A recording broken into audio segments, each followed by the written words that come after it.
Welcome दोस्तों। तो कैसे हो? आई होप कि सब फिर से मस्त हो गए। तो मैं फिर से आप सबका तहे दिल से स्वागत करता हूं हमारे इस YouTube चैनल केमलॉजी क्रैकर्स में। तो हम लास्ट वीडियो में क्या देख रहे थे? तो लास्ट वीडियो में जरा देख रहे थे कि न्यूमेरिकल्स किस किस टाइप के पूछे जा सकते हैं, किस पे बेस्ड? गैस लॉ पे बेस्ड। और गैस लॉ पे बेस्ड हमने जितने भी न्यूमेरिकल किए, मैं मान के चल रहा हूं कि आपने उन सबको सॉल्व कर लिया है और वहां से आपको बेसिक काफी सारा आइडिया लगा होगा कि किस टाइप के क्वेश्चन एक्चुअल में पूछे जा रहे हैं और किस तरीके से क्वेश्चन में आपको अप्रोच लगाना है। तो कुछ और डिफरेंट टाइप के क्वेश्चंस मेरे पास और रह गए थे, पिछला वीडियो बड़ा हो जाने के कारण मैंने उसको ड्रॉप किया था वहीं पे। तो आज हम वापस से उन सारे क्वेश्चंस को सॉल्व करेंगे। और एक चीज मैं कह दे रहा हूं आप लोगों से, प्लीज सारे न्यूमेरिकल्स को एक बार खुद से सॉल्व करो। पहले क्वेश्चंस को पढ़ो, क्वेश्चन पढ़ने के बाद खुद से ट्राई करो। नहीं हो रहा है तो आप उसका सॉल्यूशन देखो, लेकिन क्वेश्चन जरूर सॉल्व करो, क्योंकि एट द एंड वहां थ्योरी आपसे कोई नहीं पूछने वाला। आपसे पूछा जाएगा ये रहा क्वेश्चन, इसका आंसर, दैट्स इट। तो थ्योरी आपको किस लिए पढ़ाई जाती है? थ्योरी इसलिए पढ़ाई जाती है ताकि आप क्वेश्चंस पे अप्रोच लगा पाएं। और वो अप्रोच कैसे लगाना है वो आप कहां से सीखोगे? ज्यादा से ज्यादा क्वेश्चन सॉल्व करके। तो प्लीज आप सारे न्यूमेरिकल्स को सॉल्व करें। डन। यहां से आपको और ज्यादा आइडिया लगेगा। नो डाउट हो सकता है पहली बार में क्वेश्चन आपसे ना बने, पॉसिबल है, बट आप उसको एक बार ट्राई करें, देन आप उसका एक बार सॉल्यूशन देखें, उसको समझें, और देन आप उसके जैसा कोई सा भी क्वेश्चन आप करेंगे या फिर कुछ नया भी कॉन्सेप्ट लेकर के क्वेश्चन आता है, तो आप अगर इतने सारे क्वेश्चंस को प्रैक्टिस करके बैठते हैं तो नो डाउट 101% आपको क्वेश्चन सॉल्व कर लोगे। Okay, done. तो चलो अगला एक क्वेश्चन देखते हैं। एक डिफरेंट टाइप का पैटर्न पे क्वेश्चन है। ये बोलते हैं कि एक कोई गैस है, ठीक है, एक कोई गैस है, वो गैस एक अननोन कोई इक्वेशन है उसको फॉलो कर रही है। और इक्वेशन क्या है? उसकी इक्वेशन, वो जो गैस जिस इक्वेशन को फॉलो कर रही है उसमें V volume into P square जो है वो कांस्टेंट आता है। क्या आता है बोलो? कांस्टेंट। कुछ एक अननोन गैस इक्वेशन होगी, आई डोंट नो, जो भी है वो इसको फॉलो कर रही है। डन, ठीक है। तो बोलता है कि अगर इस गैस का इनिशियल क्या चीज बोलो? वॉल्यूम V और टेम्परेचर T हो, तो आप उस गैस का बताओ फाइनल कंडीशन में अगर वॉल्यूम कितना कर दिया जाए? वॉल्यूम 2V कर दिया जाए, तो T2 जो होगा वो कितना होगा, ये आपको फाइंड करना है। डन, ठीक है। यहां तक कोई दिक्कत है? सर कोई दिक्कत नहीं है। अब ये क्वेश्चन कैसे सॉल्व करें? तो क्वेश्चन में बोला हुआ है कि गैस का अमाउंट आपने सेम ले रखा है, ठीक है सर। हमको पता क्या है? हम जानते हैं sir PV equal to nRT। ऐसे क्वेश्चन को सॉल्व कैसे करना है? हमको पता है sir PV equal to nRT होता है। डन, इतना हम जानते हैं, ठीक है सर। ओके, अब देखो ध्यान से, जिस गैस इक्वेशन को वो फॉलो कर रही है गैस, उसमें वॉल्यूम और प्रेशर है, ठीक। क्वेश्चन में आपको वॉल्यूम इनिशियल और टेम्परेचर इनिशियल दिया है।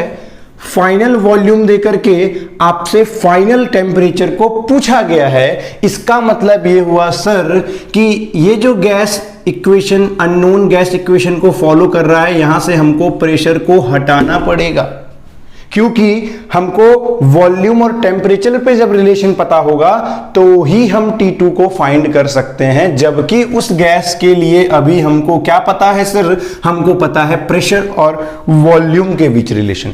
तो ठीक है, प्रेशर को कैसे सब्स्टिट्यूट करें? Don't worry, PV equal to nRT पे आओ। यहां से प्रेशर इक्वल टू क्या होगा sir? Sir nRT divided by V। Yes और नो? होगा कि नहीं होगा? बिल्कुल होगा सर। या एक काम कर सकते हो, यहां से प्रेशर को निकाल करके यहां भी सब्स्टिट्यूट कर सकते हो, दोनों बात बराबर है। ठीक है, एक काम करते हैं सर, यहां से हम प्रेशर ही निकाल लेते हैं। सर हमको पता है वो अननोन गैस जो है वो फॉलो कर रही है Vp square equal to constant को, तो यहां से P इक्वल टू आएगा सर वो कांस्टेंट डिवाइडेड बाय वॉल्यूम, और उसका क्या लेना पड़ेगा बोलो, रूट लेना पड़ेगा या पावर 1/2 रखना पड़ेगा। यस और नो? क्या मैं प्रेशर की ये वैल्यू उठा के यहां रख दूं? चलेगा, बिल्कुल चलेगा सर, रख दो। यहां से जो हमने ये डेटा निकाला है, प्रेशर को लाओ PV इक्वल टू nRT पे रख दो। प्रेशर की जगह क्या रखोगे बोलो सर, वो constant value divide by volume की पावर हाफ इंटू ये वॉल्यूम है ही इक्वल टू nRT। ठीक है सर, कांस्टेंट की पावर हाफ, देखो ये जो पावर हाफ है ये कांस्टेंट की पावर हाफ भी है, वॉल्यूम की पावर भी हाफ है, तो कांस्टेंट की पावर हाफ लिख देता हूं मैं एक बार, डिवाइड बाई वॉल्यूम की पावर हाफ लिख देता हूं, इनटू यहां पे वॉल्यूम है, यहां nRT है। कोई दिक्कत सर? कोई दिक्कत नहीं, ठीक है चलने दो। एक स्टेप और देखो, कांस्टेंट की पावर हाफ एक नया कांस्टेंट आएगा सर, तो हम लोग उसको नया कांस्टेंट C1 बोल देते हैं, चलो, डिवाइडेड बाई, या उसको वही रहने दो, अभी बाद में सारे कांस्टेंट को मिला के एक सिंगल कांस्टेंट बना देंगे। ठीक है, ठीक है सर, कांस्टेंट की पावर हाफ को कांस्टेंट की पावर हाफ रहने दो, इनटू सर v की पावर 1 है, ये नीचे से ऊपर लाओ तो सर v की पावर माइनस हाफ आएगा, इक्वल टू nRT रहेगा। यस और नो? बोलो बिल्कुल। अब क्या करें सर? सर इसको देखो, v की पावर 1 इंटू v की पावर माइनस हाफ, अगर बेस सेम हो तो पावर क्या हो जाती हैं, ऐड हो जाती हैं। ये 1 माइनस हाफ करोगे तो क्या आएगा, ये कांस्टेंट की पावर हाफ, ये n और ये r कांस्टेंट है, इनको सबको एक साइड कर दो, तो यहां बचेगा सर v की power 1 minus half equal to sir nr divided by constant की पावर हाफ इंटू में क्या आएगा बोलो, t आएगा। यस और नो? बोलो बिल्कुल सर, आ जाएगा इतना। ठीक है, ये आ गया। यहां से v क्या निकलेगा तुम्हारा बेटा, v आएगा v की पावर 1 माइनस हाफ, मतलब कि सर v की पावर हाफ इक्वल टू, ये पूरा सॉल्व होके आपको एक नया कांस्टेंट दे देगा जिसको हम बोल देते हैं C1 इंटू क्या हो जाएगा t। यहां से साफ साफ हमको मिल गया वैल्यू, क्या, दोनों साइड का स्क्वायर कर दो तो v equal to T square find हो गया हमको। सॉरी, इक्वल नहीं, कांस्टेंट हटा दोगे तो प्रोपोर्शनलिटी साइन आ जाएगा कि v जो है, वॉल्यूम जो है वो टी स्क्वायर के डायरेक्टली प्रोपोर्शनल है। किसके लिए सर? इस गैस के लिए। तो बस अब क्वेश्चन खत्म है, इतने खोपचे के अंदर ही बस ये रिलेशन निकालने की जरूरत थी। सर इनिशियल वॉल्यूम, इसको क्या लिख सकते हो, इसको V1 upon V2 equal to T1 upon T2 का होल स्क्वायर, या चाहो तो लिख लो T1 square divided by T2 square. Value रखो, V1 की वैल्यू सर V दिया है, V1, V2 हमको कितना दिया है सर 2V दिया हुआ है, इक्वल टू सर T1 कितना दिया है T, तो ये हो जाएगा T square divide by T2 square. Sir V से V कैंसिल, यहां से अगर हम ध्यान से देखें तो T2 स्क्वायर को उधर भेज दो तो क्या बचेगा बोलो sir, T2 square equal to आ जाएगा 2 इंटू टी स्क्वायर, यहां से T2 इक्वल टू आ जाएगा T√2। खत्म। समझ में आया क्या? क्या जाएगा बोलो, नया जो टेम्परेचर होगा सर वो पुराने वाले टेम्परेचर का √2 टाइम्स आएगा। ये है आंसर। तो ऐसे जब भी क्वेश्चन आए, जब भी आपको बोले कि आपका गैस इक्वेशन जो है किसी एक अननोन गैस इक्वेशन या न्यू गैस इक्वेशन या कुछ भी फॉलो कर रही है, तो करना क्या है, जिन भी दो बंदों का वैल्यू दे और जो भी तीसरा चीज आपसे पूछे, समझ जाना, अगर वॉल्यूम टेम्परेचर दे रहा है, दूसरी कंडीशन में, फाइनल कंडीशन में वॉल्यूम दे दिया, टेम्परेचर पूछा, तो आपको वहां पे वॉल्यूम और टेम्परेचर के बीच ही रिलेशन निकालना है। तो क्या करेंगे, जो भी अननोन रहेगा उसको PV इक्वल टू nRT की हेल्प से सब्स्टिट्यूट मार देंगे। सब्स्टिट्यूट मारने के बाद एक रिलेशन आएगा, उस रिलेशन में वैल्यू पुट करके सीधे आंसर निकाल लेंगे। खत्म। इतना ही करना है बस। समझ में आया? तो ऐसा कोई भी क्वेश्चन आएगा, आई होप कि आप लोग इसको सॉल्व कर लोगे। नेक्स्ट क्वेश्चन जो हमारा छूट गया था, चलो एक वो क्वेश्चन देखते हैं। ओके, ओके सर, तो आओ, ये भी मजेदार क्वेश्चन है, सिंपल है, आई होप कि आप कर लोगे। तो देखते हैं, तो चलिए देखते हैं।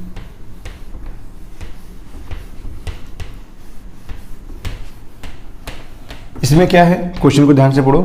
बोलता है कि नियॉन गैस, क्वेश्चन को मैं बता दे रहा हूं, नियॉन गैस और आर्गन गैस का हमने क्या लिया है, बोलो, एक मिक्सचर लिया है, और उस मिक्सचर का टोटल मास आपको दिया हुआ है 28 ग्राम। ठीक है, इन दोनों गैस का मिक्सचर लिया और मिक्सचर लेने के बाद उस मिक्सचर का टोटल मास दे दिया कि 28 ग्राम है। नियॉन गैस और आर्गन गैस को भर लो, भरने के बाद उसका वेट निकाल लो। वेट निकालने के बाद जब उसको मेजर करोगे तो कितना आएगा, बोलो, उसका मास 28 ग्राम आएगा। ये चीज दिया है, ठीक है, दिया है। फिर बोलता है कि अगर उनके मिक्सचर का वॉल्यूम जो है वो कितना हो, 0.02 मीटर क्यूब, प्रेशर जो है वो हो 10⁵ पास्कल, और टेम्परेचर जो हो वो 27 डिग्री सेंटीग्रेड। तो बताओ mass of neon gas and mass of argon gas कितनी है। ये है आपको फाइंड करना, दोनों का मास बताओ। ठीक है सर, कैसे करेंगे? क्या तुमको मिक्सचर का प्रेशर दिया है? हाँ दिया है। मिक्सचर का वॉल्यूम दिया है? हाँ दिया है। क्या मिक्सचर का टेम्परेचर दिया है? हाँ दिया है। तो PV इक्वल टू अगर हम NRT लगाते हैं तो क्या यहां से मिक्सचर के मोल्स मिल जाएंगे? हाँ बिल्कुल मिल जाएंगे सर। एक काम करो, एज्यूम करो, निकल गया आंसर। देखो, एज्यूम करो कि मास ऑफ नियॉन गैस कितनी है सर? m ग्राम है। कितनी ग्राम है बोलो? m ग्राम है। तो बताओ मास ऑफ आर्गन गैस कितनी होगी सर? 28 - m। कोई दिक्कत नहीं है सर। तो बताओ यहां से मोल्स कितने आएंगे नियॉन गैस के? सर नियॉन गैस के मोल्स होंगे नियॉन गैस का मास डिवाइडेड बाई नियॉन का मोलर मास, और नियॉन गैस का मोलर मास कितना होता है बेटा जी? सर 20 ग्राम। कितना होता है मोलर मास? सर इसका मोलर मास से डिवाइड करेंगे ना यार, बोलो। बिल्कुल सर, मास दिया हुआ है m डिवाइड बाई 20, ये मोल्स हो गए किसके? नियॉन गैस के, n नियॉन, ठीक है। और यहां से देखो moles of argon gas sir 28 - m divided by argon का मोलर मास कितना था सर? 40 ग्राम। ओके, बस खत्म। PV इक्वल टू NRT लगा दो sir. PV equal to NRT जैसे ही मैंने लगाया तो यहां से ध्यान से देखो, यहां यही वैल्यू रखते हैं। प्रेशर की वैल्यू कितनी दी है सर? 10⁵ पास्कल रख दो। वॉल्यूम कितना दिया हुआ है सर? 0.02 metre cube. ठीक है सर। नंबर ऑफ मोल्स, तो सर क्या एक ही गैस है? नहीं, दो गैसेस हैं, दोनों गैसेस के मोल्स को सम कर दो। तो sir m/20 plus 28 - m divided by 40। Yes और नो, ये हो गए टोटल मोल्स। R की वैल्यू ध्यान से समझो। R की वैल्यू अगर सारी SI वैल्यू यूज कर रहे हो, प्रेशर पास्कल में यूज कर रहे हो, वॉल्यूम मीटर क्यूब में यूज कर रहे हो, तो फिर R की वैल्यू 0.0821 मत रखना, बिल्कुल नहीं। वो तब जब हम प्रेशर ATM में यूज करते हैं, वॉल्यूम लीटर में यूज करते हैं, तब वो R की वैल्यू 0.0821 यूज की जाती है। यहां कौन सी यूज की जाएगी? 8.314, या उसी को ध्यान से समझो। R की वैल्यू जो एक है 8.314 जूल पर मोल केल्विन, या इसी को हम लोग लिख सकते हैं 25 डिवाइडेड बाई, कैलकुलेशन को इजी बनाने के लिए 3 जूल पर मोल केल्विन, ये वाली यूज करना है। तो ठीक है सर, R की जगह रख देता हूं 25 डिवाइड बाई 3। यस और no? Okay. Temperature sir kelvin में रखना है, डिग्री सेंटीग्रेड में दिया है, केल्विन में कन्वर्ट कर लो। 273 ऐड कर लो सर, कितना आ गया 300 केल्विन, रख दो। ये सॉल्व होके हो गया 100 सर। ठीक है, इन दोनों को मल्टीप्लाई करके देख लेते हैं, सीधे वैल्यू रखेंगे यहाँ पे, ध्यान से देखना। सर इन दोनों को मल्टीप्लाई कर लो, कर लिया, कितना हुआ, एक काम करो, 2 जीरो इधर है, ये 2 जीरो कट करो, यहाँ से 2 जीरो उड़ाओ, 3 बचेगा, 1000 से मल्टीप्लाई करोगे 1 2 3, मतलब ये 20 हो जाएगा, यस और नो, तो लिख दो 20। ये 25 नीचे जाएगा, divide by 25 equal to, done. इधर वाला काम खत्म, इधर वाला काम खत्म। एलसीएम ले लो सर, एलसीएम आया 40, 20 से 2 टाइम्स में गया, मतलब ये हो गया सर 2m प्लस 40 बन जा 40 सर 28 माइनस का m, सर 1m से 1m खत्म, बचा केवल m, इसको ले आके इधर मल्टीप्लाई करो या 5 से डिवाइड कर दो, यहीं से 5 25, 5 8 40, 5 चौको 20, 4 8 चौक 32, मतलब ये हो जाएगा 32 इक्वल टू m प्लस 28, यहाँ से m आ जाएगा सर कितना, 28 माइनस कर दो 32 में, कितना आएगा बोलो सर 4 ग्राम। ओहो सर, यहां से तो m की वैल्यू आ गई 4 ग्राम, ये m था क्या सर, ये m ये था, ये है क्या सर, मास ऑफ नियॉन। क्या नियॉन गैस का मास निकाल लिया आपने? और अगर बेटा जी आपने नियॉन गैस का मास निकाल लिया है, mass of neon gas equal to कितना है सर, सर 4 ग्राम, कितना 4 ग्राम, बहुत थोड़ा सा है। ओके, तो मास ऑफ आर्गन गैस कितना होगा sir, mass of argon 28 minus m, sir 28 minus का 4, मतलब सर कितना हो जाएगा 24 ग्राम। तो क्या आप इस तरीके से मिक्सचर के अंदर कितने ग्राम नियॉन थे और कितने ग्राम आर्गन, क्या आपने फाइंड कर लिया? बिल्कुल फाइंड कर लिया। कैसे फाइंड किया? क्योंकि मेरे को मिक्सचर का प्रेशर, वॉल्यूम और टेम्परेचर दिया था, PV इक्वल टू NRT लगा दिया मिक्सचर के लिए, तो हमको NRT की जगह जो N यूज करना था वो मिक्सचर के मोल्स यूज करने थे, और मिक्सचर के अंदर कौन है, नियॉन और आर्गन, तो नियॉन के मोल्स प्लस आर्गन के मोल्स आप यूज कर लीजिए, आपका सीधे यहां से आंसर आ जाएगा। डन, आई होप कि ये भी क्लियर हुआ। मस्त क्वेश्चन था क्या? ओहो, चलो ये तो सिंपल था सर, कुछ अच्छा सा कराइए। आओ तो एक मजेदार क्वेश्चन देखते हैं, आई होप ये तुम को अच्छा लगेगा। ये उससे भी अच्छा क्वेश्चन है, मुझे बहुत पसंद है ये वाला। सिंपल सा है, बहुत छोटा सा है, ट्रिकी है, सिंपल है, वेरी वेरी सिंपल, बस दिमाग में हल्का सा स्ट्राइक कर जाए तो मजा आ जाता है। देखो ये क्वेश्चन मैं पूरा लिखूंगा, ओके? इस क्वेश्चन को आप थोड़ा सा सोचोगे, ध्यान से देखो। क्वेश्चन में बोलता है, in a close container mixture of oxygen and helium gas is filled. In a closed container mixture of O2 and helium gas is present. ठीक है सर, ओके, प्रेजेंट है, मान लिया। फिर क्या बोलते हैं, if temperature is constant, if temperature is constant and all, ध्यान समझना, बहुत इंपॉर्टेंट लाइन है, if temperature is constant and all oxygen gas is absorbed, पूरी की पूरी ऑक्सीजन गैस को एब्जॉर्ब कर लिया गया, टेम्परेचर को कांस्टेंट रखते हुए, टेम्परेचर चेंज नहीं हुआ, तो बताओ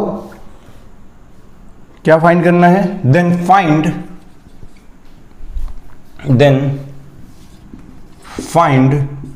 द फाइनल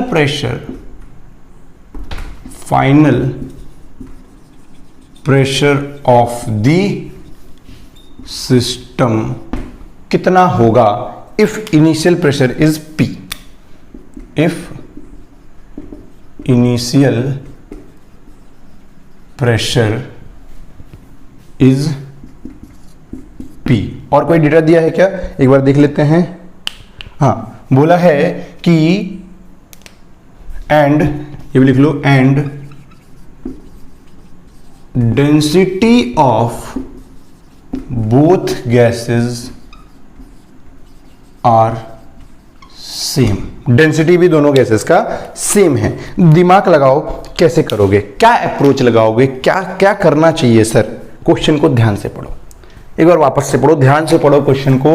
बोला है कंटेनर क्लोज्ड है, और कंटेनर क्लोज्ड है और आपने ऑक्सीजन और हीलियम गैस को मिक्स करके रखा हुआ है, मिक्स करके रखा है, तो उसका प्रेशर कितना है बोलो, P है। कितना प्रेशर है सर, P प्रेशर है, ठीक है। और दोनों की दोनों गैसेस का डेंसिटी भी क्या था बोलो, सेम था, ओके। फिर अचानक कुछ हुआ, तुम्हें अच्छा नहीं लग रहा था कि ऑक्सीजन और हीलियम दोनों एक साथ हैं, तुम्हें पसंद नहीं आया। तुमने सोचा कि क्यों ना ऑक्सीजन और हीलियम को अलग अलग कर दें, और सडनली तुमने कुछ ऐसा सिस्टम बनाया कि टेम्परेचर को कांस्टेंट रखते हुए पूरी की पूरी ऑक्सीजन सक कर ली, बाहर निकाल ली भाई साहब। अब जो बचा वो था हीलियम, अकेला तन्हा, कहां, आपके सिस्टम के अंदर या कंटेनर के अंदर। तो बताओ प्रेशर क्या होगा सर, कैसे करें। तो ध्यान से देखो, बोलता है डेंसिटी क्या है, सेम है। डेंसिटी मतलब rho, rho means mass by volume. It means कि वॉल्यूम जो है क्या है, कांस्टेंट है। अगर डेंसिटी सेम है तो वॉल्यूम भी हम बोल सकते हैं, ऊपर से कंटेनर क्लोज है, तो अगर डेंसिटी सेम है, वॉल्यूम भी सेम है या वॉल्यूम कांस्टेंट है, तो सर आपका यहां से वॉल्यूम जो है वो कांस्टेंट हो जाता है। यस और नो। डेंसिटी सेम है, ध्यान रखना, मैं अगेन बोल रहा हूं, वापस से समझो। ये बोला कि दोनों का डेंसिटी सेम है, मतलब कि ρ1 इक्वल टू ρ2 था, मतलब कि m1 upon v1 equal to m2 upon v2 था। यस और नो, यस और नो। और सिस्टम आपका क्लोज्ड है, पैक्ड है, तो टोटल वॉल्यूम क्या होगा आपके सिस्टम का बोलो सर। टोटल वॉल्यूम कांस्टेंट रहेगा।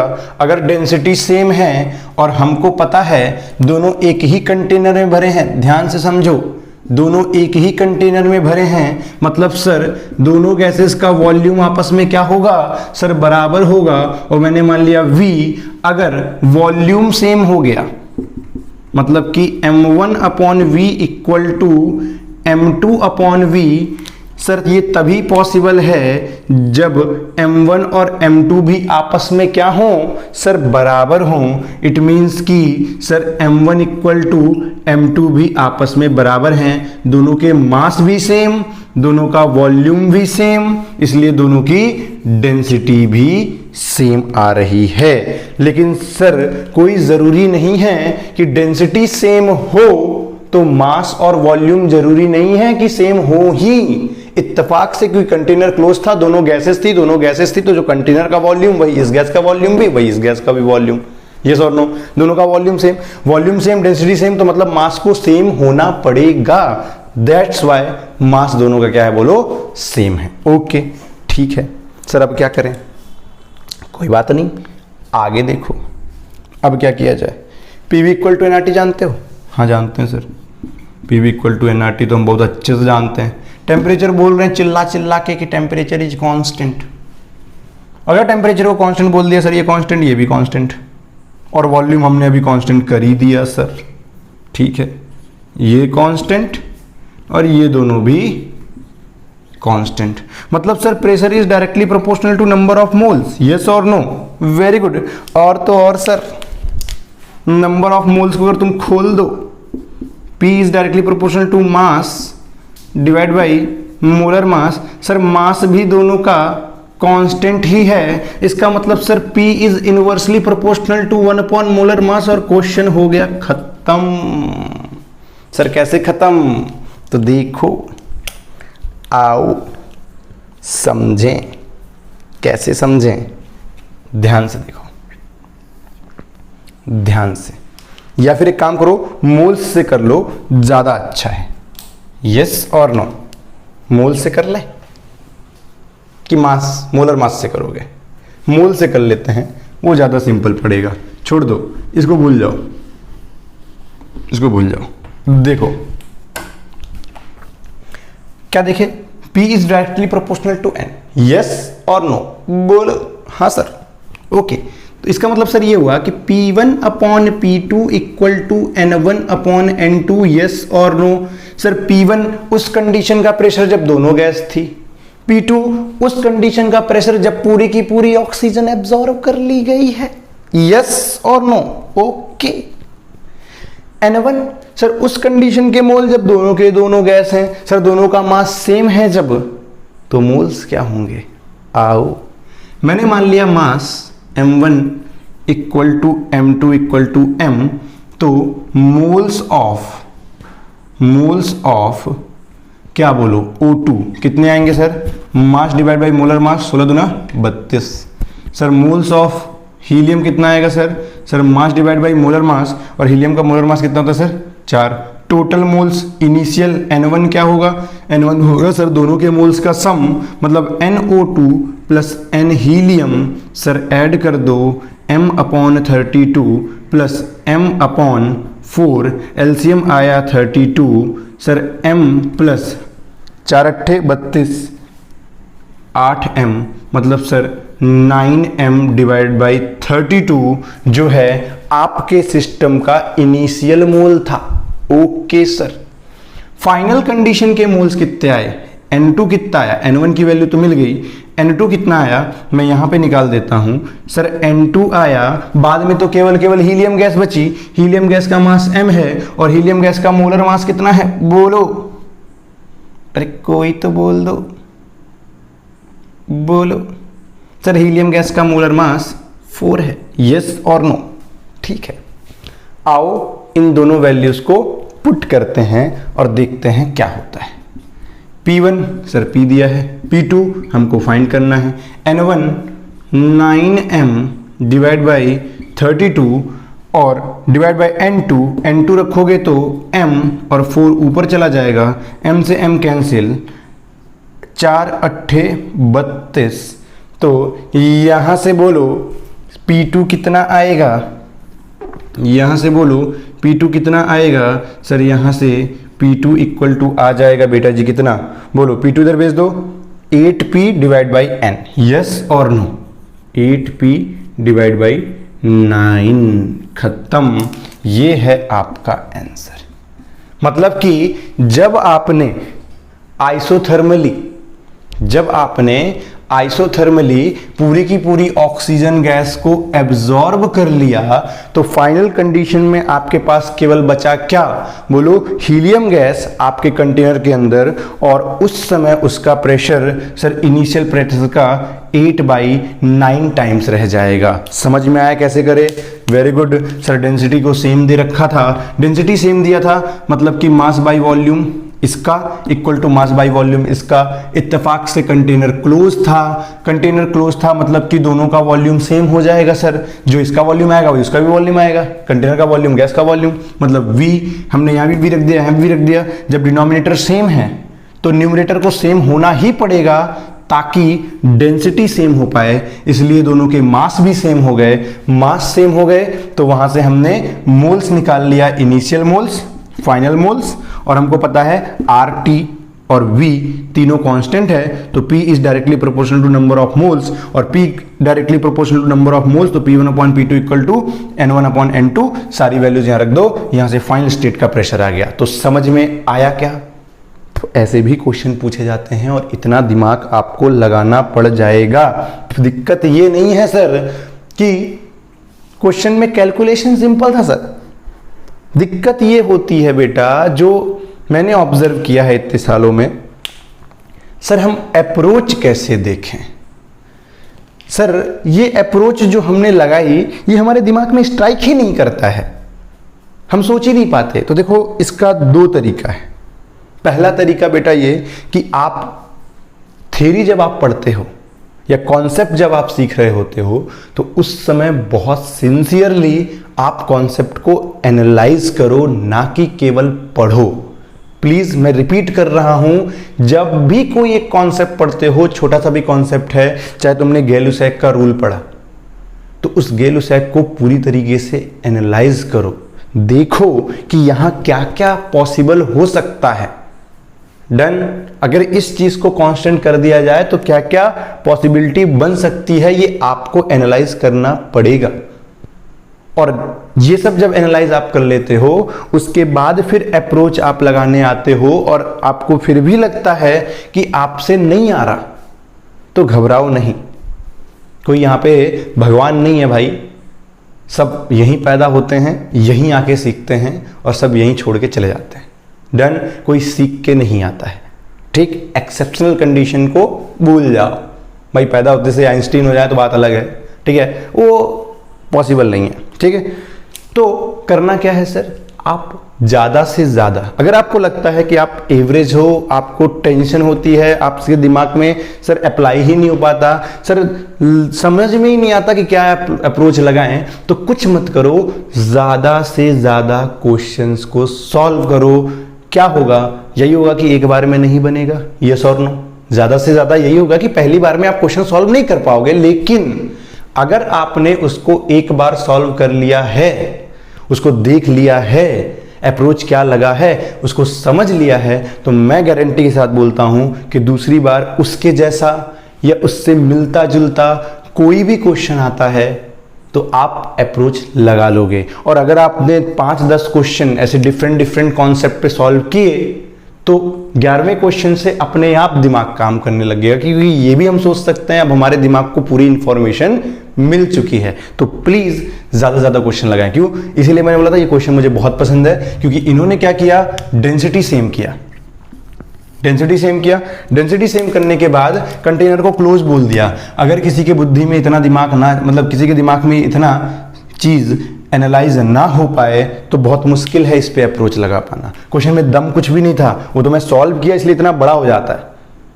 ये 2 सेकंड का खेल होता है। बट वही है कि आपको अप्रोच जो है वो सोचना पड़ेगा, यस और नो। और अगर नहीं लगा पा रहे हैं तो ज्यादा से ज्यादा प्रैक्टिस करिए। आप अगर प्रैक्टिस करेंगे तो ऑटोमेटिक दिमाग में वो बैठ जाता है। Done, very good. चलो तो कुछ और नया क्वेश्चन देखते हैं, डिफरेंट टाइप का। जो मेरे क्वेश्चंस पिछले वीडियो में रह गए थे, मैं उनको यहाँ पे कवर कर रहा हूँ, ठीक है। डन। तो चलो एक और मजेदार सा क्वेश्चन है, बहुत मजेदार क्वेश्चन है, ठीक है। चलो उसको देखते हैं।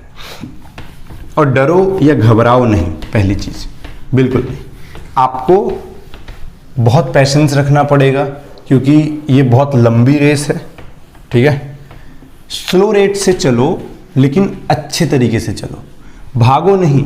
2 क्वेश्चन 4 क्वेश्चन करके अगर तुमको लग रहा हो 4 सिंपल क्वेश्चन कर लिए भाई, अरे सिंपल क्वेश्चन तो कोई भी कर लेता है भाई। PV = NRT सबको आता है, सब जानते हैं PV = NRT होता है।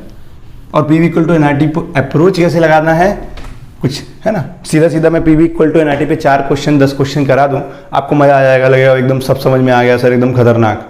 भाई साहब उतने पे क्वेश्चन बस नहीं आता।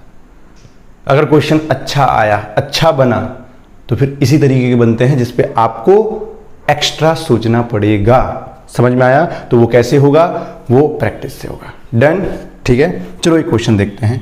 क्वेश्चन बोलता है कि एक पॉन्ड है, झील है सर, वो झील सी नीली आंखें, ओ सर, वो झील सी नीली आंखें, और आगे का नहीं आता है मुझे। तो सर झील है ये एक, और इस झील के बेस पे एक बुलबुला है। बुलबुला, ओ बुलबुला सर, अरे छोड़ो बुलबुले, इधर देखो दोस्तों, ये है एक बुलबुला, एक बबल, जो कि झील के बिल्कुल बेस पे है। और भैया जी धीरे धीरे बोले दुनिया देखनी है। किससे बोले? बेस से बोल रहे थे, झील के। ये पॉन्ड का बेस है, बेस है सर, ये क्या है? बेस है किसका? पॉन्ड का। बोले बेस से बोलते हैं हमको दुनिया देखनी है। बोले दुनिया नहीं देखो, बहुत ही हमारे फेमस जो हिंदी के बोल सकते हो कवि हैं, रहे हैं, ठीक है, और राहत इंदौरी जी, ठीक है, मैं दिल से उनकी रिस्पेक्ट करता हूँ, करता रहूँगा। अब वो नहीं हैं, लेकिन उनकी कविताएं हमें उनको हमेशा अपने साथ जोड़ के रखती हैं, ऐसा लगता है वो हमारे साथ ही हैं। उनका एक फेमस सा है कि ये दुनिया है जाने का नहीं। आई होप कि याद आ गया होगा, बुलाती है मगर जाने का नहीं। बस तो वही है, ध्यान रखो, है ना, वो दुनिया है इधर जाने का नहीं। तो ये बुलबुला भी बोलता है वही बेस से कि हमको दुनिया देखनी है, तो बेस बोलता है वो दुनिया है उधर जाने का नहीं। ऐसा कौन बोला? बेस बोलता है। लेकिन बुलबुला तो बुलबुला बोले हम तो देखेंगे। ठीक है, ये बुलबुला ऊपर उठा और सरफेस पे पहुंच गया। डन। सरफेस पे पहुंचते से ही इसका रेडियस बड़ा हो गया। बोले ये क्या हो गया?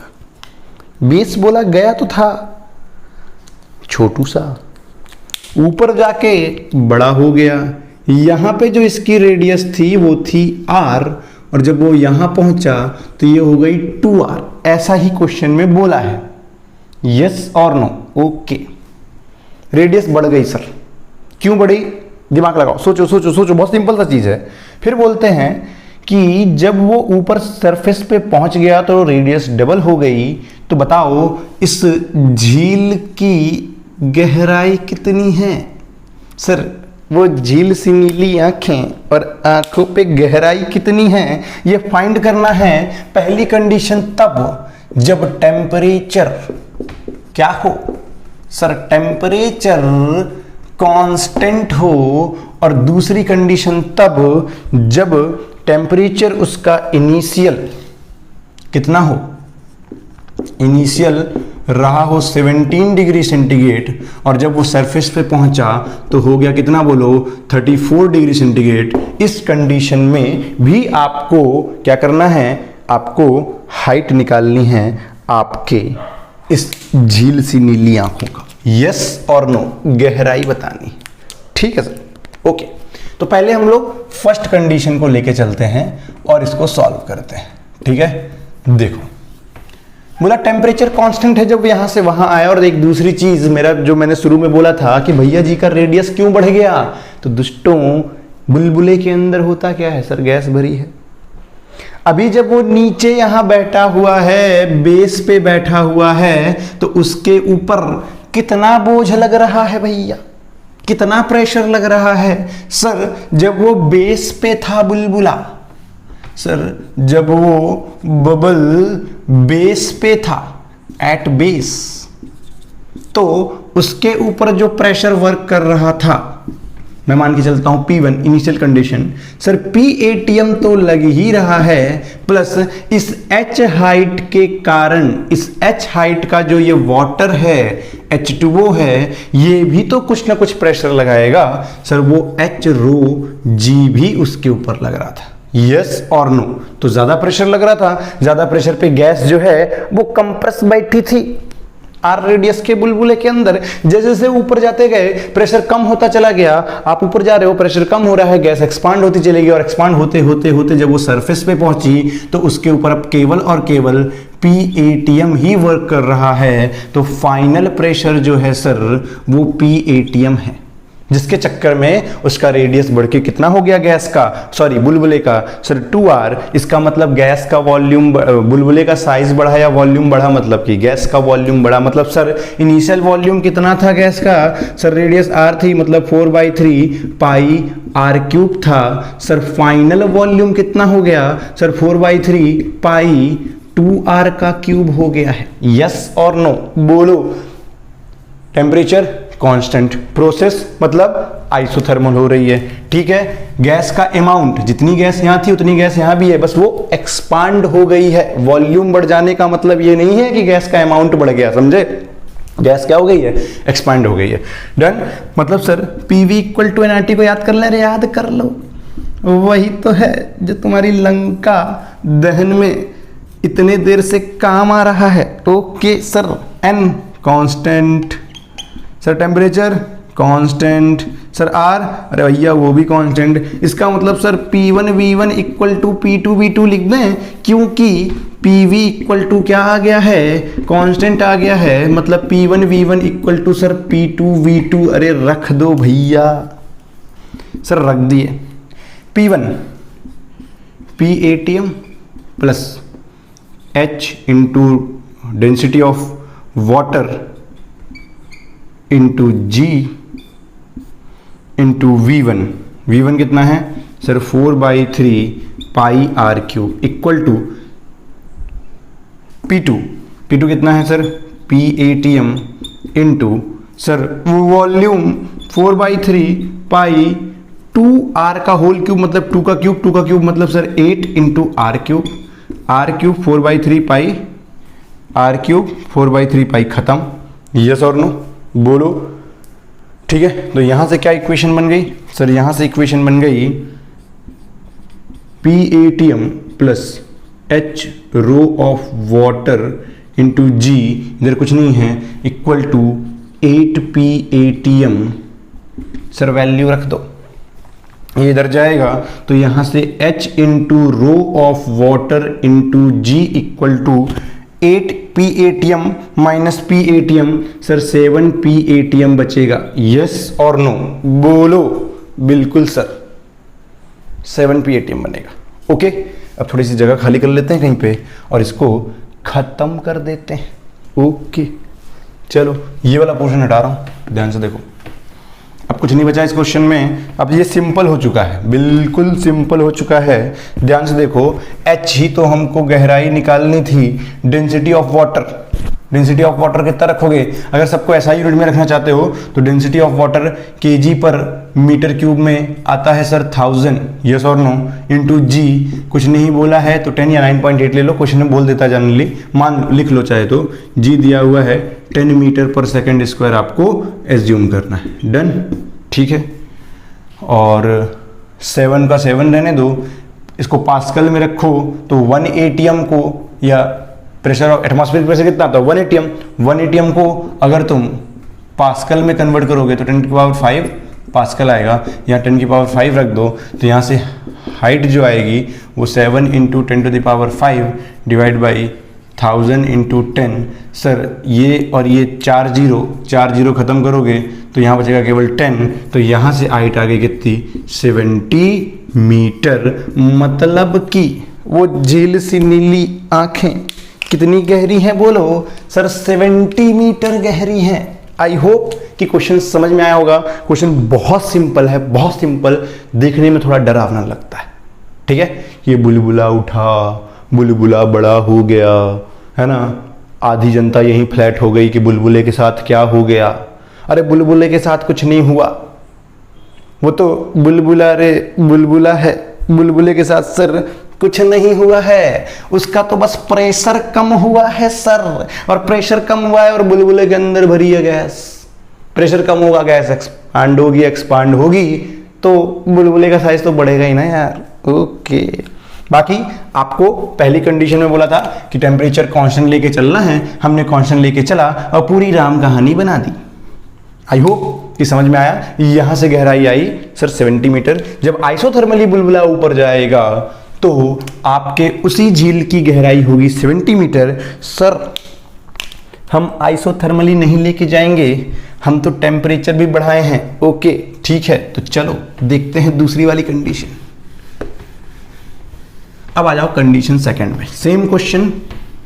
कंडीशन सेकंड बोले कि हम तो बुलबुले को जब ऊपर लेके जाएंगे तो हम बुलबुले का टेम्परेचर जो है 17 डिग्री सेंटीग्रेड से 34 डिग्री सेंटीग्रेड तक पहुंचाएंगे। तब बताओ कि गहराई कितनी। तो कोई बात नहीं, इस बार टेम्परेचर कांस्टेंट लिया नहीं तो कोई बात नहीं। सर P1 मान लो बेस वाली कंडीशन, इधर लिख लेते हैं सरफेस वाली सारी कंडीशन। P1 प्रेशर कितना आएगा सर, PATM तो लग रहा है, H into rho into G भी लग रहा है, ठीक है। Volume sir 4/3 pi R cube temperature T1 sir 17 degree centigrade, या फिर बोल सकते हो 17 + 273 ऐड कर दो, 7 3 10, 7 1 8 1 9 सर 290 केल्विन। ठीक है, इधर आ जाओ। 34 तक ही ले गया था ना टेम्परेचर को, नहीं सॉरी 37 तक लेके गया, वही सॉरी 37 तक लेके गया। ठीक है,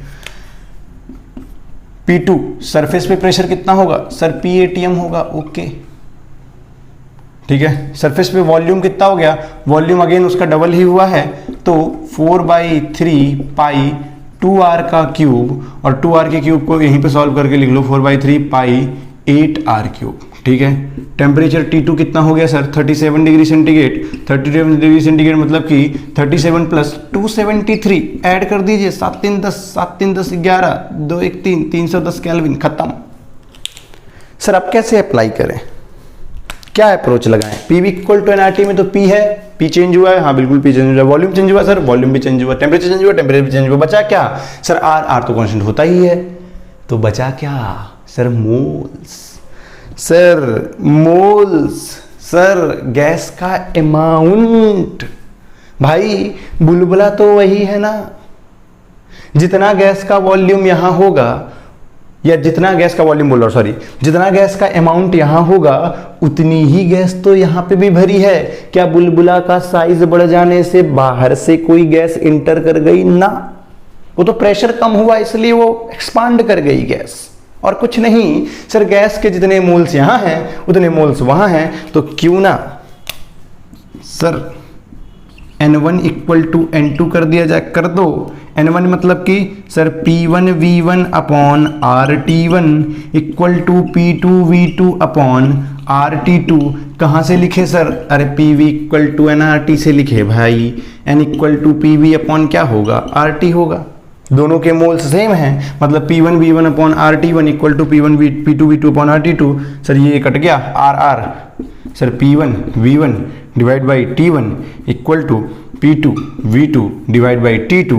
सर वैल्यू रख दो, रख दें क्या, रख दो। P1 की वैल्यू PATM + HρG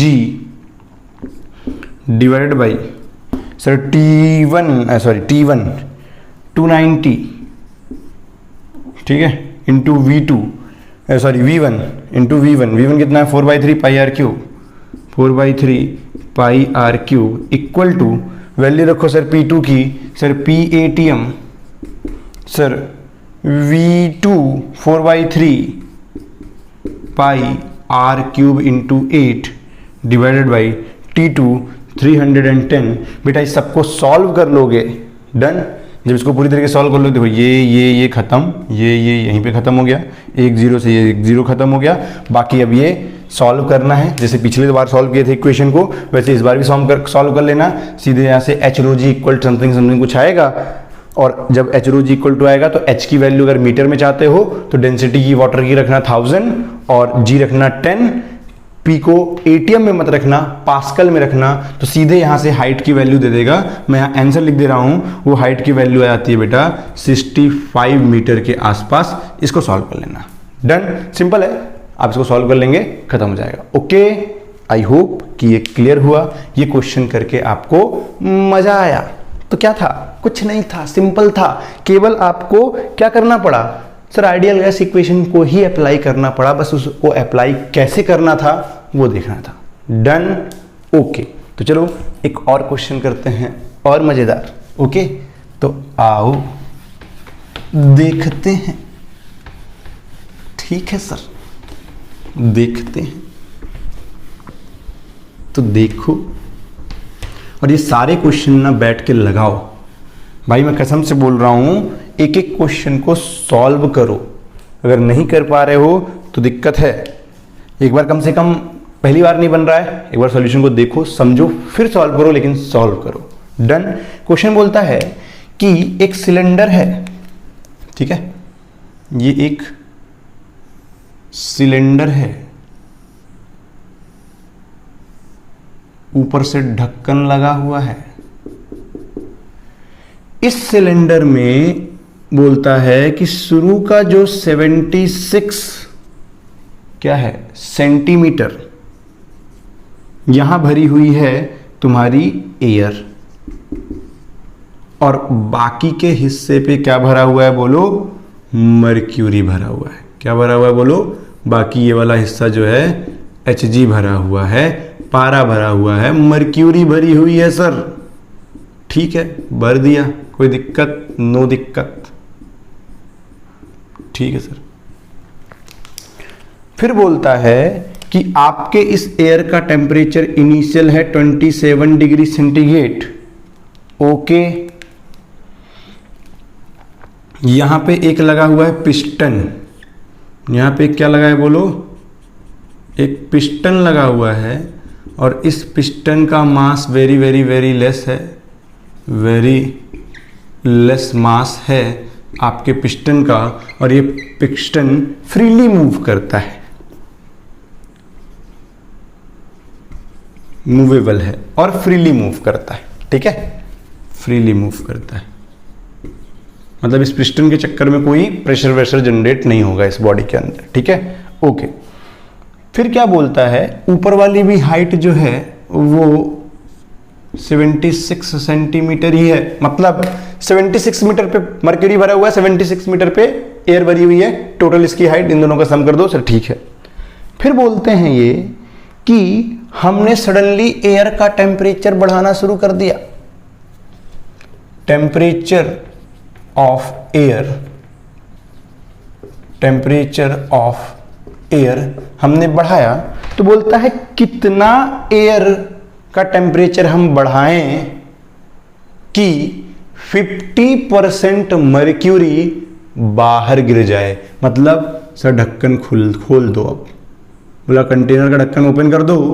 ओपन करने के बाद अब आप ये बताइए कि हम किस टेम्परेचर तक, टेम्परेचर की किस वैल्यू तक, मतलब टेम्परेचर को हम 27 डिग्री सेंटीग्रेड से कितना ऊपर तक लेके जाएं कि आपका 50% मर्क्यूरी बाहर गिर जाए। डन। ठीक है सर। अब पहली चीज तो मेरा क्वेश्चन ये उठता है कि टेम्परेचर बढ़ाने से मर्क्यूरी क्यों गिरेगी? यस और नो? एयर का टेम्परेचर बढ़ाओगे मर्क्यूरी गिर जाएगी? हाँ बिल्कुल गिर जाएगी सर। अगर आप इस एयर का टेम्परेचर बढ़ाते हो, टेम्परेचर का वॉल्यूम इंक्रीज होना शुरू करेगा, और क्या होगा, धीरे धीरे पिस्टन ऊपर मूव करेगा और मर्क्यूरी बाहर गिरेगी। यस और नो बोलो? बिल्कुल सर। ठीक है। क्वेश्चन में और कुछ डेटा दिया है क्या? एक सेकेंड। और कोई डेटा आपको नहीं गिवन है। ठीक है, ठीक है, ठीक है, ठीक है, ठीक है, ठीक है, ओके। और कोई डेटा नहीं गिवन है। ठीक है, तो बताओ एयर का टेम्परेचर कहाँ तक राइज किया जाए कि 50% ऑफ Hg क्या हो, बाहर गिर जाए, या ना? यस और नो बोलो? 50% मर्क्यूरी बोल सकते हो क्या, मूव आउटसाइड द कंटेनर। कैसे करोगे? दिमाग लगाओ, कैसे करोगे? सर ये इनिशियल कंडीशन है। यस सर, बिल्कुल सर। अगर मैं बोलूं कि इस एयर का, ठीक है, मान लो 50% गिर गई, चलो फाइनल कंडीशन का डायग्राम लेते हैं। फाइनल कंडीशन में क्या होगा सर? सर फाइनल कंडीशन में ये होगा कि जो एयर अभी 76 सेंटीमीटर थी, अब वो एक्सपांड होकर के 50% एरिया इसका भी कवर कर लेगी, मतलब 50% इसका भी हाइट क्या होगा, कवर हो जाएगा, आधी गिर जाएगी, एयर मर्क्यूरी यहां तक पहुंच जाएगा, ये आधा जो है ये कवर कर लेगा। मतलब सर अब जो नई कंडीशन बनेगी, पिस्टन कहीं यहां होगा, अब एयर की जो हाइट होगी वो 76 प्लस 76 डिवाइड बाई 2 करो, कितना होगा बोलो? 76 डिवाइड बाई 2, 2 3 6 2 8 16, 38 सेंटीमीटर। यस और नो बोलो? अरे हाँ या ना? मतलब कि अब 38 सेंटीमीटर, 38 सेंटीमीटर जो है, और हाइट जो है तुम्हारी किसकी आ जाएगी सर? एयर की आ जाएगी। बाकी का जो रिमेनिंग पोर्शन है वहां बचेगा कौन बोलो? Hg या मर्क्यूरी, जिसकी हाइट कितनी बचेगी? आधा हो गया अभी, तो 38 सेंटीमीटर बचेगा। यस और नो, इसका फाइनल टेम्परेचर क्या होगा, यही आपको फाइंड करना है। T1 आपको दिया हुआ है। सर ठीक है, ठीक है। क्या एयर का अमाउंट बढ़ा है? नहीं सर, जितना एयर का अमाउंट यहां था उतना ही एयर का अमाउंट यहां भी है। तो क्या वॉल्यूम बढ़ा? हाँ सर, वॉल्यूम बढ़ा। टेम्परेचर बढ़ा? टेम्परेचर बढ़ा। सर प्रेशर तो देख लेते हैं, यहां पे इस एयर पे कितना प्रेशर लग रहा था, तो सर एटमॉस्फेरिक प्रेशर तो लग ही रहा है, साथ में इस हाइट की मर्क्यूरी के कारण भी प्रेशर लग रहा होगा। मतलब सर इनिशियल जो प्रेशर है P1 वो होगा PATM प्लस, क्या क्वेश्चन में इनिशियल प्रेशर दिया हुआ है? एक सेकंड रुक जाना, इनिशियल प्रेशर दिया है क्या? नहीं दिया है, ठीक है। तो कुछ मतलब अलग से प्रेशर दिया है, नहीं दिया है तो कोई बात नहीं, एटमॉस्फेरिक प्रेशर लग रहा है प्लस इस हाइट का मर्क्यूरी का जो प्रेशर होगा वो भी लग रहा होगा, ठीक है सर। तो ऐड कर देते हैं, तो P1 इक्वल टू हो जाएगा PATM प्लस, ध्यान समझना, 76 सेंटीमीटर हाइट का जो मर्क्यूरी का प्रेशर होगा वो क्या कहलाएगा? 76 को अगर तुम देखो, लिख दो भाई, H rho of mercury into G। H कितना है? PATM प्लस H है 76 centimeter into rho of mercury into G। बेटा ये तो 1 ATM के बराबर ही होता है, मतलब सर PATM प्लस PATM, मतलब sir initial pressure 2 PATM work कर रहा है, बिल्कुल वर्क कर रहा था, ठीक है, ओके। अब बात करते हैं सर फाइनल प्रेशर की। P2 कितना होगा? P2 कितना होगा? दिमाग लगाओ सर, P2 जो होगा, अभी भी PATM तो लग ही रहा है, हाँ बिल्कुल लग रहा है, लेकिन इस बार क्या 76 सेंटीमीटर हाइट का प्रेशर लग रहा है? नहीं, अब लग रहा है 38 सेंटीमीटर का, मतलब 38 centimeter into rho of HG into G, तो मतलब ये कितना आ जाएगा? ये आधा ATM कहलाएगा। अरे 1 ATM 76 centimeter into 76 centimetre H रो, मतलब 76 H रो G, तो ये जस्ट उसका आधा है, तो PATM प्लस 0.58 PATM, मतलब अब सर प्रेशर हो जाएगा 1.5 PATM। यस और नो? तो P2 भी आपको मिल गया, P1 P2 पता चल गया।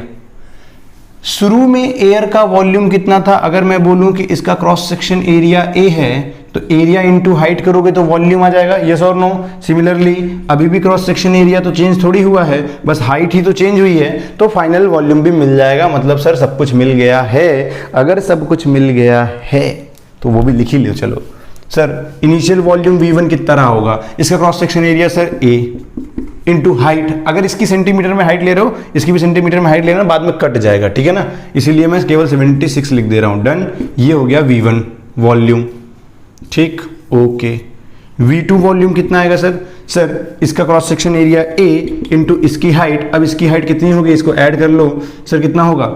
8 6 14 की 4 हासिल है, 1 7 3 10 की 11, सर 114। यस और नो? बोलो क्या यही है? ओके, 114, तो बोलो कितना हो जाएगा सर? 114। ये हो गया फाइनल वॉल्यूम।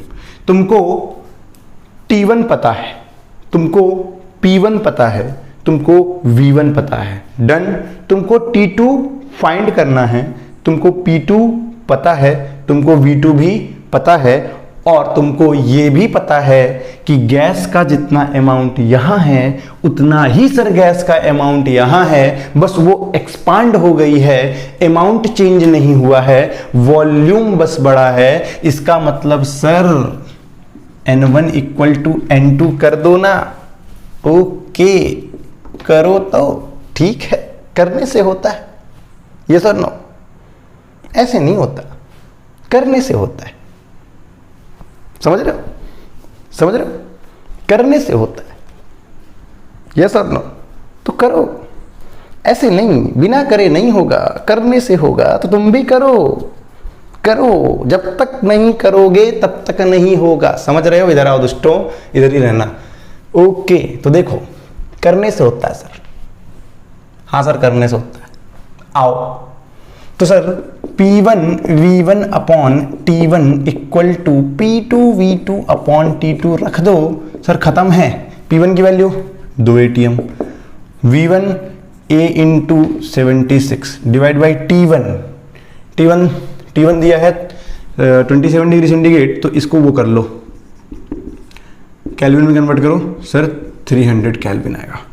ओके, तो यहां रख दो 300 kelvin equal to P2 sir, P2 1.5 into V2 sir, V2 ये रहा सर, V2 आ गया area into 114 divide by sir T2, अरे वही तो निकालना है, एरिया से एरिया खत्म, सॉल्व कर लो। तो यहां से T2 इक्वल टू आ जाएगा 1.5 into 114 into 300 divided by 2 into 76। इसको सॉल्व करो, इसको सॉल्व करोगे तो यहां से डायरेक्ट आपका आंसर निकलता है T2 की वैल्यू 337.5 केल्विन। कितना निकल के आता है बोलो? T2 इक्वल टू आता है 337.5 केल्विन। अगर टेम्परेचर केल्विन में पूछा था तो ये बता देना, और अगर टेम्परेचर केल्विन में नहीं पूछा होगा तो 273 माइनस कर लेना, तो आपका आंसर किस में आ जाएगा बोलो? सर डिग्री सेंटीग्रेड में आ जाएगा। ओके, तो कैसा लगा? मस्त क्वेश्चन था सर, मजा आ गया। ऐसे ही इंटरेस्टिंग क्वेश्चन करना चाहते हो तो वीडियो को पूरा देखो, अभी एक और बचा है और वो इससे भी शानदार क्वेश्चन है, धमाकेदार क्वेश्चन है, धांसू क्वेश्चन है, मजा आ जाएगा। ओके, तो लिखो, एक लास्ट क्वेश्चन है उसको भी देख लो, और ऐसे क्वेश्चंस को अगर प्रैक्टिस करोगे तो तुम्हारा कॉन्सेप्ट बिल्कुल क्रिस्टल क्लियर हो जाएगा। तुम्हें अप्रोच कैसे लगाना है, दिमाग कैसे लगाना है, सारी चीजें आ जाएंगी। डन? तो चलो आओ एक लास्ट क्वेश्चन और देखते हैं। अंतिम है सर।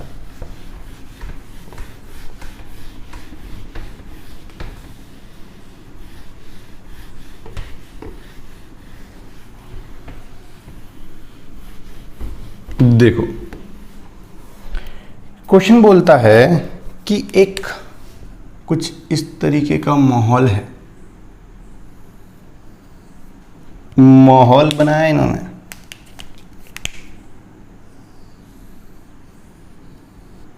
ठीक है सर, माहौल बना दिया।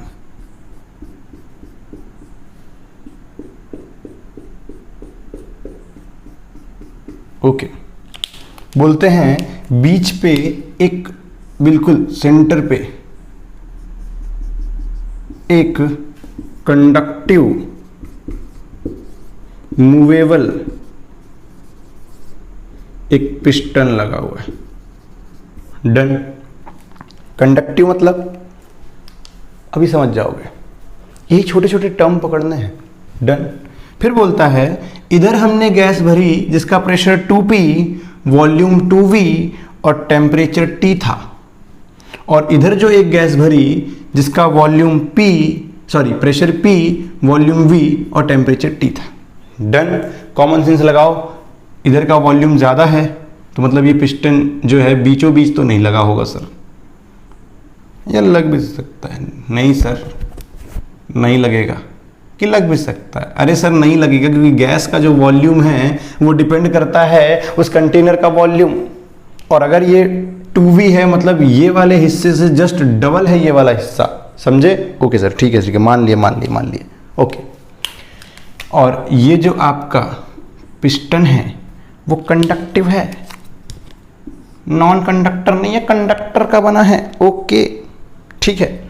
फिर क्या बोलते हैं कि ये मान लो सेक्शन है आपका A, ये मान लो सेक्शन है आपका B, और तो और साथ में वो ये भी बोलते हैं, देखो क्या, कि ये जो पिस्टन के इधर वाला सेक्शन है इसको B मानो, इसको A मानो।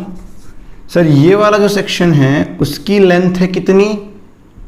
L, और इधर वाले की कितनी है बोलो? तो ये बोले 2L। बोले ठीक है,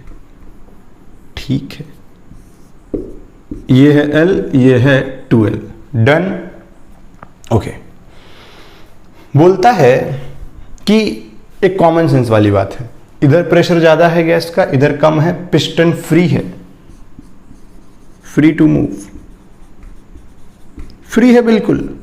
तो भैया प्रेशर इधर ज्यादा रखे हो तो ये पिस्टन धीरे धीरे धीरे इधर खिसकेगी, इधर प्रेशर ज्यादा इधर कम प्रेशर है तो एयर हाई प्रेशर से लो प्रेशर की ओर मूव करना शुरू करेगी, पिस्टन पे धक्का मारी बोले भट आगे चल, आगे एकदम आगे की ओर मूव हो, ऐसा करेगी।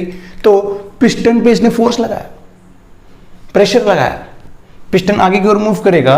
और कब तक मूव करेगा? जब तक कि इधर का प्रेशर और इधर का प्रेशर बराबर नहीं हो जाता। यस और नो? अरे हाँ सर बिल्कुल। तो आओ, तो बोलता है, पहले क्वेश्चन सुन लो। तो हमको पता है सर ये इधर मूव करना शुरू करेगा, बिल्कुल करेगा। तो बोलता है कि वो बताओ कि ये पिस्टन इधर की ओर कितना मूव करके रुकेगा या इस ओर कितना मूव होगा। यस और नो, यही पूछा है ना। एक सेकंड रुक जाना। तो नहीं, ये नहीं पूछा है भाई। मूव करेगा, जो भी करेगा करेगा। जब मूव कर लेगा तो इसकी और इसका प्रेशर वॉल्यूम क्या होगा और इसका प्रेशर वॉल्यूम क्या होगा, ये पूछा हुआ है। ठीक है, ओके, ठीक है। मतलब जब पिस्टन मूव कर जाएगा, ध्यान सुनो, एक बार क्वेश्चन ध्यान समझ लो। मैंने एक दूसरा क्वेश्चन दिमाग में मेरे आ गया था। इन्होंने बोला कि इधर का लेंथ 2L है, इधर का लेंथ L है, ठीक है। क्रॉस सेक्शन एरिया दोनों जगह का सेम होगा। इधर 2P प्रेशर है, 2V वॉल्यूम है, T टेम्परेचर है, इधर P pressure, V volume, T temperature. तो जब ये इधर से इधर की ओर प्रेशर ज्यादा लगेगा तो ये पिस्टन इधर मूव करेगा, बिल्कुल करेगा। और जब मूव करेगा तो कभी ना कभी जाके रुकेगा। सर कब रुकेगा? वो तो मैंने पहले ही बोल दिया, जब दोनों का साइड का प्रेशर बराबर हो जाएगा तब रुकेगा। तो ठीक है, तो वो फाइनल प्रेशर क्या होगा? जो इधर का प्रेशर होगा वो इधर का भी प्रेशर होगा जब वो पिस्टन रुकेगा तब, ठीक है। और इधर का वॉल्यूम क्या होगा और इधर का टेम्परेचर क्या होगा, ये है क्वेश्चन। तो ध्यान से समझो। सर आपने बोला कि पिस्टन कंडक्टिव मेटल का बना हुआ है, फ्री टू मूव है। इसका मतलब कि अगर इधर का टेम्परेचर या इधर में से किसी का साइड का भी टेम्परेचर अगर बढ़ता है तो हीट इस कंडक्टर से होते हुए आर पार पास हो सकती है। मतलब दोनों साइड का टेम्परेचर हमेशा कांस्टेंट बना रहेगा और इक्वल बना रहेगा। कांस्टेंट और इक्वल और कांस्टेंट। यस और नो? मतलब सर, मतलब जो फाइनल टेम्परेचर आएगा वो एक फिक्स टेम्परेचर की वैल्यू होगी जो कि इधर और इधर की ओर दोनों की ओर क्या होगी, बिल्कुल इक्वल होगी। यस और नो बोलो। मतलब सर प्रोसेस कैसी होगी? सर प्रोसेस तो आइसोथर्मल होगी, टेम्परेचर ये बढ़ने ही नहीं देगा। यस और नो? तो सर पहली चीज, प्रोसेस जो होने वाली है वो प्रोसेस आइसोथर्मल होने वाली है, ठीक है। फाइनल कंडीशन का डायग्राम बनाते हैं, वहां से थोड़ा एनालाइज करते हैं, ठीक है। मैं मान के चलता हूं कि पिस्टन जो है अपनी ओरिजिनल पोजीशन से, ये उसकी ओरिजिनल पोजीशन थी पहले अगर, तो वो यहां से मूव करके यहां तक आ गया। और जब वो यहां तक आ गया, ये उसकी इनिशियल पोजीशन थी, यहां से मूव करके वो पिस्टन यहां आ गया।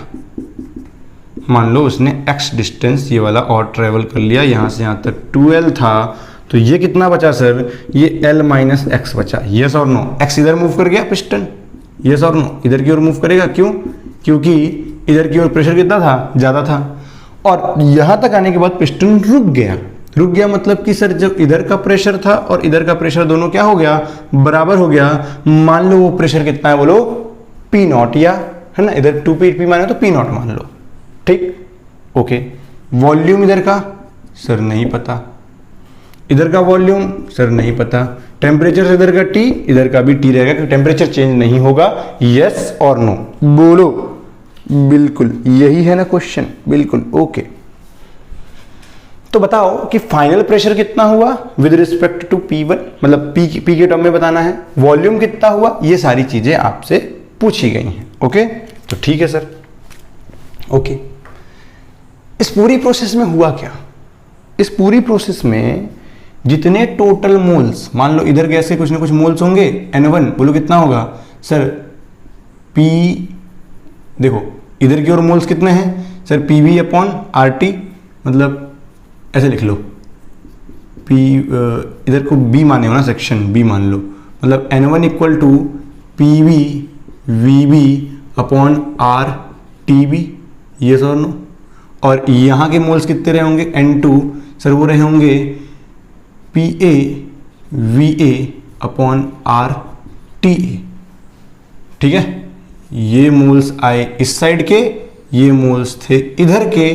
पिस्टन चाहे इधर मूव करे, चाहे उधर मूव करे, चाहे किधर भी मूव करे, अभी भी यहां भी इस साइड में इतने ही मोल्स होंगे और इस साइड भी इतने ही मोल्स होंगे। क्या मोल्स चेंज होंगे? नहीं सर। पिस्टन मूव तो किया, बिल्कुल किया सर, पिस्टन मूव किया, लेकिन उससे क्या हुआ, वॉल्यूम में प्रेशर में फर्क पड़ा, लेकिन गैस के अमाउंट में फर्क नहीं पड़ा। मतलब सर टोटल जो वॉल्यूम पहले था, सॉरी टोटल जो मोल्स पहले थे, इनिशियल मोल्स कितने थे इनिशियल कंडीशन में sir, N1 plus N2, sir वो फाइनल कंडीशन में जो मोल्स होंगे टोटल इधर के प्लस इधर के मिला करके, वो दोनों बराबर होंगे, बिल्कुल सर बराबर होंगे। ओके, तो कर दीजिए बराबर, तो चलो कर देते हैं। उधर के शुरू के मोल्स साफ साफ लिख ही दिया है मैंने, कितना, P A V A divided by R T A plus P V V B divide by R T B equal to sir इधर का अब नया कंडीशन, यस और नो, नई कंडीशन, क्या नई कंडीशन आई सर? सर नई कंडीशन ये आई कि नया प्रेशर, पहले इधर का रखे हो तो इधर का रख दो, या यहाँ पे पहले मोल्स लिख लो, ठीक है, N1 यहाँ वाला लिख लो। सर यहाँ कितना हो जाएगा sir, P not V not divide by T, yes और नो बोलो। और यहाँ पे सर कितना होगा, N2, सर यहाँ हो जाएगा पी नॉट और वी नॉट नहीं, वी ए न्यू, यस और नो, और ये वी बी न्यू। अरे वॉल्यूम तो चेंज होगा, प्रेशर तो मैंने को पता है दोनों साइड का पी नॉट हो जाएगा, ठीक है। टेम्परेचर आइसोथर्मल प्रोसेस हो गई है, तो टेम्परेचर दोनों साइड का टी रहेगा, इधर भी टी इधर भी टी, डन। जैसे यहाँ था, यहाँ वैल्यू डाल लो चाहे तो, वैल्यू डाल देते हैं, चलो आ जाओ यहाँ पे डायरेक्ट वैल्यू डाल के लिखते हैं। पी ए की value sir, P initial volume कितना था सर, अगर मैं इसका क्रॉस सेक्शन एरिया ए मान लूँ, क्रॉस सेक्शन एरिया ए मान लूँ, तो एरिया इंटू दिस लेंथ, इसका वॉल्यूम आ जाएगा sir A into L divide by T, plus उधर का प्रेशर पी भी कितना है सर, 2p इंटू इसका वॉल्यूम, इसका वॉल्यूम मैंने 2v लिख दिया क्या, जस्ट डबल, ठीक है, ऑब्वियसली बात है जस्ट डबल आएगा, cross section area length double किया तो वॉल्यूम भी तो डबल ही हो जाएगा दुष्ट, ठीक है सर। मतलब 2 इंटू एरिया इंटू लेंथ, या चाहो तो एरिया इंटू 2l कर दो, बात बराबर है, ठीक है। टेम्परेचर T, ओके ठीक है सर, डन। आर खा गए क्या, आर भी डाल दो, R T equal to sir यहाँ का बोलो, यहाँ का हो जाएगा P not V A new कितना आएगा, क्रॉस सेक्शन एरिया तो ए ही है, बट लेंथ हो गई L minus x divide by sir temperature तो टी ही है, आर से डिवाइड कर दो, आर यहाँ मिस किए हो, ठीक है ओके, प्लस देखो इधर की ओर P naught volume sir area into ये पूरा लेंथ कितना हो गया sir 2l plus X, yes और नो बोलो, बिल्कुल, तो ये हो जाएगा sir 2l plus X divide by R T.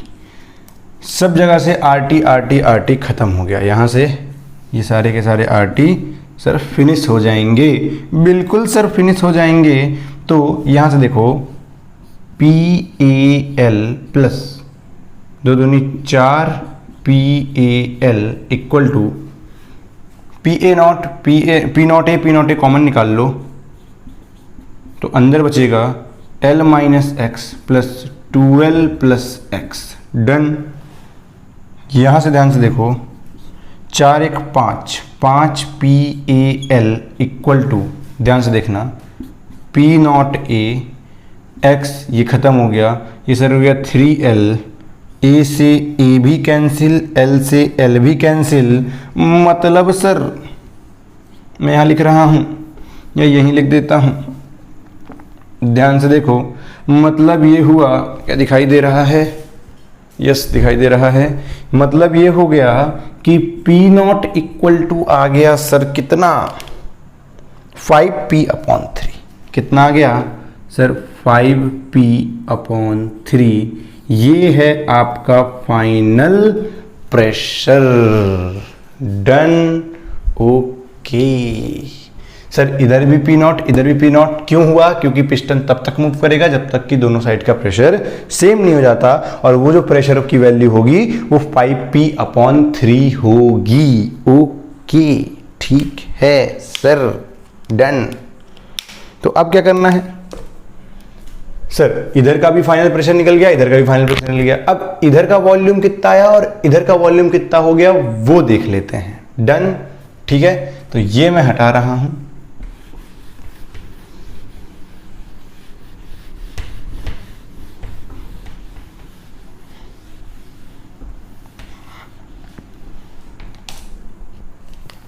देखो ध्यान से,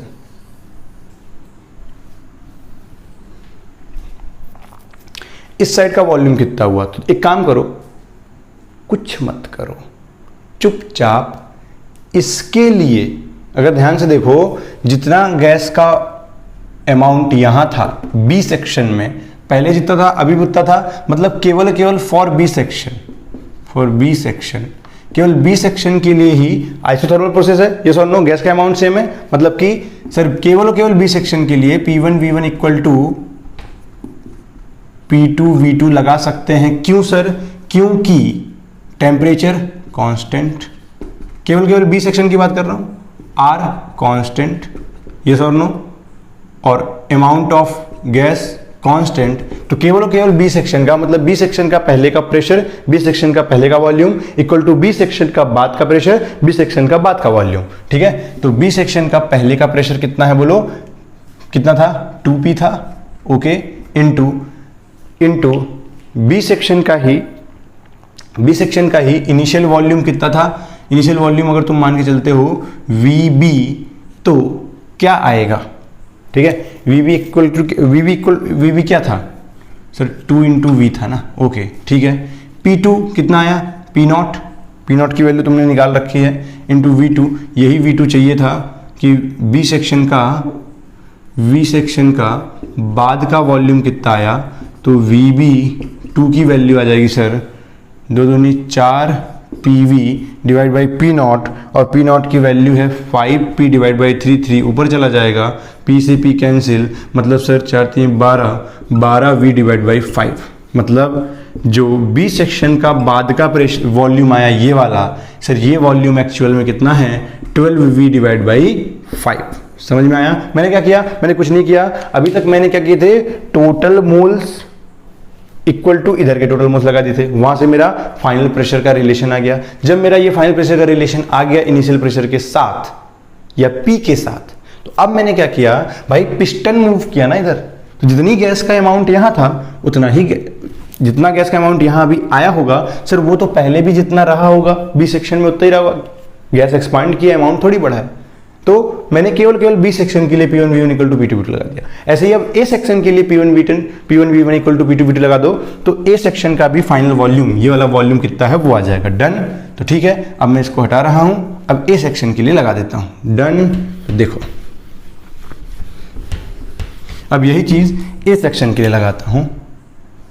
फॉर ए सेक्शन देखना, P1 V1 equal to P2 V2 अगर मैं लगाता हूं तो ए सेक्शन का इनिशियल प्रेशर P था, वॉल्यूम V था। क्वेश्चन अगर लिखे होगे तो वहां था, ठीक है ना। P2 की वैल्यू क्या बोलूं? P2 हमने क्या निकाला सर? P0 आया, इधर का भी P0 इधर का भी P0 into VA2, A section का सेकंड मतलब फाइनल वॉल्यूम। तो रख दो सर P0 की वैल्यू कितनी दी है? 5P/3। VA2 सर P से P गायब, सर VA2 फाइनल कंडीशन का वॉल्यूम जो अभी ये वाला वॉल्यूम आ गया कितना सर? 3V/5। खत्म। समझ में आया क्या? बोलो ओके। तो ये था पूरा कहानी इस क्वेश्चन का। क्वेश्चन बड़ा था, लेंदी था, लेकिन कॉन्सेप्चुअल था। और ऐसे कॉन्सेप्चुअल क्वेश्चन अगर आप 4-5 सॉल्व कर लेते हो अपनी ज़िंदगी में, तो फिर जेई या नीट कुछ भी हो, आप बहुत आसानी से बहुत ईजिली क्रैक कर सकते हो। डन। तो आई होप कि ये पूरा कॉन्सेप्ट जितना भी मैंने क्वेश्चन सॉल्व कराया, ये क्वेश्चन मेरे लास्ट क्लास में, लास्ट वीडियो लेक्चर में रह गए थे। पहले मैं सोचा स्किप कर देते हैं क्योंकि मैक्सिमम क्वेश्चन तो मैंने करा ही दिया, बट फिर लगा नहीं यार, कॉन्सेप्ट पूरा अच्छे से क्लियर होना चाहिए। तो फिर मैंने एक और वीडियो आप लोग के लिए पूरा न्यूमेरिकल्स के लिए ही बनाया है। ये सारे क्वेश्चन केवल गैस लॉ पे ही सॉल्व हुए हैं। मतलब कि गैस लॉ पे न जाने कितने क्वेश्चन बन सकते हैं, आप इमेजिन भी नहीं कर सकते। तो आपको करना क्या है, सारे क्वेश्चंस को प्रैक्टिस करो, अच्छे से समझो, पूरा कॉन्सेप्ट क्लियर करो। कुछ और मुझे अच्छे क्वेश्चंस मिले थे, अभी ये लेक्चर भी बहुत बड़ा हो गया है तो अब इसमें तो पॉसिबल नहीं है, बट नेक्स्ट क्लास में मैं कुछ क्वेश्चंस और जो मुझे अच्छे लगे हैं, जो मुझे लगता है कि इस टाइप के क्वेश्चंस आपके एग्जाम में आ सकते हैं, तो वो कराऊंगा। देन हम लोग इस चैप्टर में आगे बढ़ेंगे। ओके, आई होप कि अच्छा लगा, वीडियो लेक्चर पसंद आया हो तो प्लीज़ लाइक शेयर सब्सक्राइब दबा के कीजिए। ओके, चलो, very good, bye bye, take care.